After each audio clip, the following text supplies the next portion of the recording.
Welcome to my GNB Assam YouTube channel.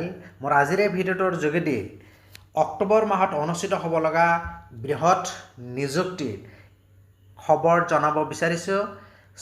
ভিডিঅ'টো প্ৰথমৰ পৰা শেষলৈকে চাব। যিহেতু অহা অক্টোবৰ মাহৰ 10 তাৰিখে শিক্ষা বিভাগৰ LP UP গ্ৰেজুৱেট পোষ্ট গ্ৰেজুৱেটৰ লগতে ADREৰ গ্ৰেড 3 আৰু গ্ৰেড 4 আৰু আৰক্ষী বাহিনীৰ বিভিন্ন বিভাগত এক বৃহৎ নিযুক্তি পত্ৰ বিতৰণ কৰিব বুলি ইতিমধ্যে ঘোষণা কৰিছে।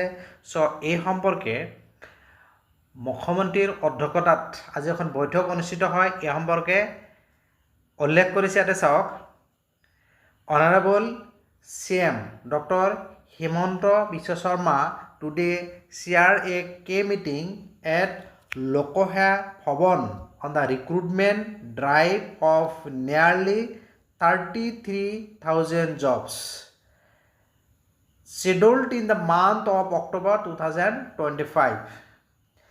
তেখেতৰ অধ্যক্ষতাত এখন লোকসেৱা ভৱনত বৈঠক অনুষ্ঠিত হয় আৰু এই বৈঠকত অক্টোবৰ মাহৰ প্ৰায় 33,000 চাকৰি নিযুক্তি সম্পৰ্কে এখন পৰ্যালোচনা বৈঠক অনুষ্ঠিত হয়। The meeting reviewed the progress of the process, result declaration and issued necessary direction to expedite the process. এই মিটিঙত যিহেতু এটা বৃহৎ নিযুক্তি হ'ব আৰু নিযুক্তি প্ৰক্ৰিয়াৰ অগ্ৰগতি সম্পৰ্কে ৰিজাল্ট ডিক্লাৰেশ্যনকে আদি কৰি বিভিন্ন দিশত তেখেতে পৰ্যালোচনা কৰে।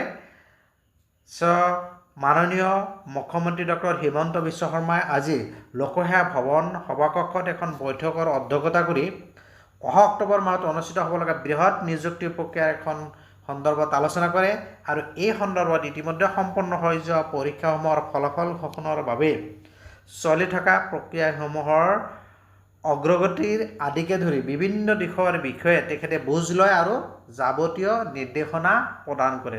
মোৰ আজিৰ এই ভিডিঅ'টোৰ যোগেদি এই ভাল খবৰটো জনালোঁ। ভিডিঅ' ভাল লাগিলে লাইক আৰু শ্বেয়াৰ কৰিব আৰু এনেকুৱা ধৰণৰ গুৰুত্বপূৰ্ণ বাতৰিৰ বাবে যিসকলে চেনেলটো ছাবস্ক্ৰাইব কৰা নাই চেনেলটো ছাবস্ক্ৰাইব কৰি ন'টিফিকেশ্যন বেলটো অল কৰি দিব। Thank U.